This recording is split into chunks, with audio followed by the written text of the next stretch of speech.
Hello guys, welcome back to the another video. आणि आम्ही है ना और अभी हम लोग चल रहे हैं कोल्हापुर। तो हमारे साथ मेरे दोस्त है, तो दोस्त ये सभी दोस्त मालेश्वर ट्रिप में थे और एक ही नहीं था, वो साहिल, वो तो आप लोग जानते ही होंगे। तो अभी ये देखो, इंट्रोड्यूस दो अपना अपना।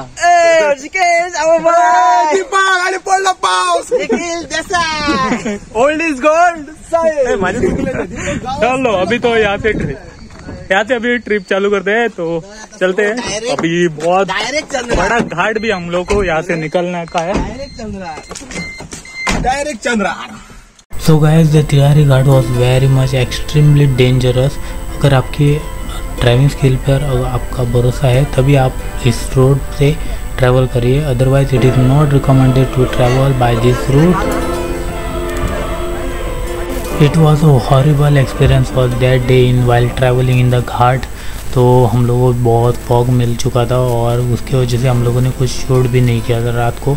और रात को हम लोग पहुंच चुके थे निपाणी में, जो कि महाराष्ट्र और कर्नाटक के बॉर्डर पे एक सिटी है निपाणी करके, वहाँ पे हम लोगों ने स्टे किया था। तो ये कुछ रूम था जो मैं आप लोगों को रूम टूर दे रहा हूँ यहाँ की। और रात में भी हम लोगों को 1 बजे होटल मिला, वो भी बहुत अच्छा सा होटल मिला था।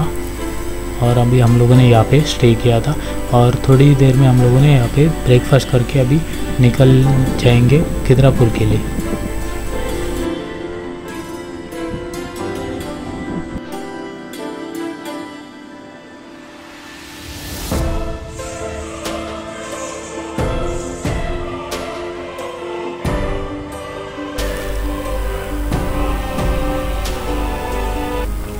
सो गाइस, फाइनली हम लोग खिद्रापुर पहुंच चुके थे और मंदिर के बाहर का नज़ारा कुछ इस प्रकार का है। यहाँ पे सब कुछ मिलता है जो पूजा पाठ करने के लिए जो चाहिए।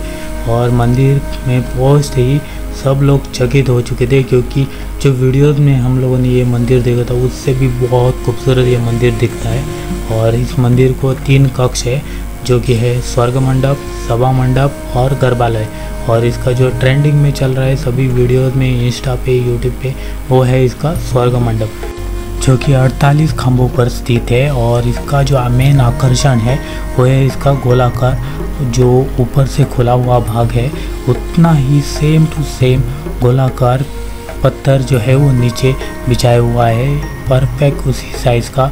और ये मंदिर के जो खम्भ है उसके ऊपर देवी देवताओं की मूर्तियाँ हैं और अन्य मूर्तियाँ भी है, और जो 12 राशि है उनकी भी मूर्तियाँ यहाँ पर दिखाई देती है। और ऐसा भी कहा जाता है कि गोलाकार भाग जो है स्वर्ग मंडप का, उसमें हर साल कार्तिक पूर्णिमा के दिन चंद्रमा बराबर उसके बीचों बीच समाहित हो जाता है।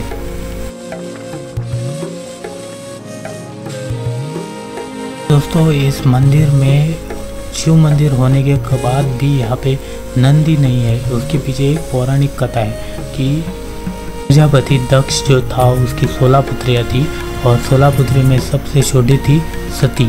तो सती देवी ने अपने पिता के खिलाफ जाकर महादेव से शादी की थी, लेकिन प्रजापति दक्ष जो था उसके मन में महादेव के प्रति कोई भी स्थान नहीं था। प्रजापति दक्ष ने अपने घर में यज्ञ रखा था, लेकिन उस यज्ञ ने सती को नहीं बुलाया था और उसी की वजह से महादेव को भी नहीं बुलाया था। लेकिन जब ये बात सती को पता चली तो सती ने उस यज्ञ में जाने का आग्रह महादेव जी से किया। तो महादेव ने अपने नंदी को सती के साथ भेज दिया, जो कि आजकल के येडूर गांव कर्नाटक में जो है वहाँ पर वो स्थित है। और जब सती वहाँ पर गई तब वहाँ उसकी बहुत निंदा हो रही थी, और उसके साथ साथ उसके पति यानी कि महादेव की भी निंदा हो रही थी। और इसी निंदा के कारण तो ऐसा अपमान सती नहीं झेल पाई और उसने यज्ञ में ही आत्मत्याग कर दिया। इसी की वजह से महादेव बहुत क्रोधित हो गए थे और उसने अपनी जटा को जमीन पर दे मार। और उसी गुस्से से महादेव ने वीरभद्र को आज्ञा दी कि वो यज्ञ नष्ट करने के लिए बोला गया। और महादेव जो बहुत क्रोधित हो चुके थे, उसका क्रोध शांत करने के लिए विष्णु जी यहाँ पर आए थे। यहाँ पर इस मंदिर के गर्भालय में 2 लिंग पाए जाते हैं और देखने के लिए मिलते हैं, जो कि एक है शिवलिंग जो कि क्रोधित महादेव यानी कि कोपेश्वर, और दूसरा है धूपेश्वर यानी कि विष्णु जी का लिंग, जो कि थोड़ा सा शिवलिंग के बराबर हाइट में थोड़ा सा ज़्यादा है, वो है विष्णु जी का शिवलिंग। और एक जानकारी इस मंदिर के बारे में ऐसी है कि ये मंदिर जो है इतना प्राचीन और सुंदरता और जो शिल्पकला इस मंदिर में दिखाई देती है वैसी शिल्पकला और किसी भी मंदिर में नहीं है। और ये मंदिर किसने बनवाया था इसकी ठोस जानकारी किसी के पास भी नहीं है।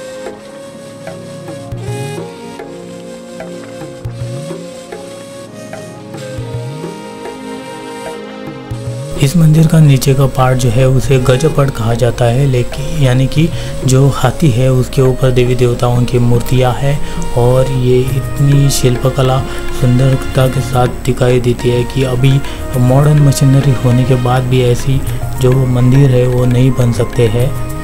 और इस मंदिर में किसी प्रकार का सीमेंट या चूना वेना कुछ नहीं यूज़ हुआ है, यानी कि एक के ऊपर एक पत्थर रखकर ये मंदिर को बनाया हुआ है। और एक चकित करने वाली बात ऐसी है कि ये पत्थर जो है वो यहाँ पर कहीं पर भी नहीं मिलते हैं।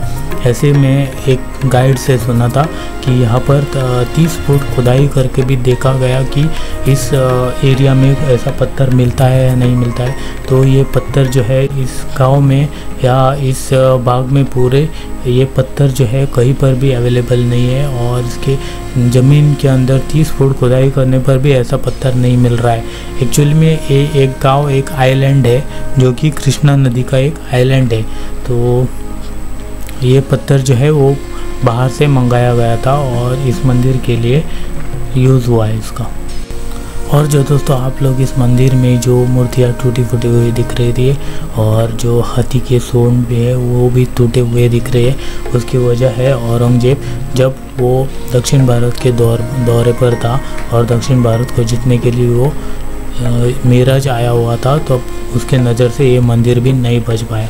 तब वो उसके आज्ञा के अनुसार ये मूर्तियाँ तोड़ी गई।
तो दोस्तों हम लोग फाइनली यहाँ का खिद्रापुर का दर्शन करके और मंदिर को देखकर हम लोग निकल पड़े कृष्णा नदी को देखने के लिए, जो गिर के पास में ही है। और वहाँ पर हम लोगों ने नदी का दर्शन करके हम लोगों ने ये टूर जो है खिद्रापुर का वो यहीं पर समाप्त कर दिया। तो मिलेंगे और एक नए वीडियो में, तब तक के लिए tata bye bye, take care and have a safe journey. तो हम लोग मिलते रहेंगे किसी और एक नए वीडियो में।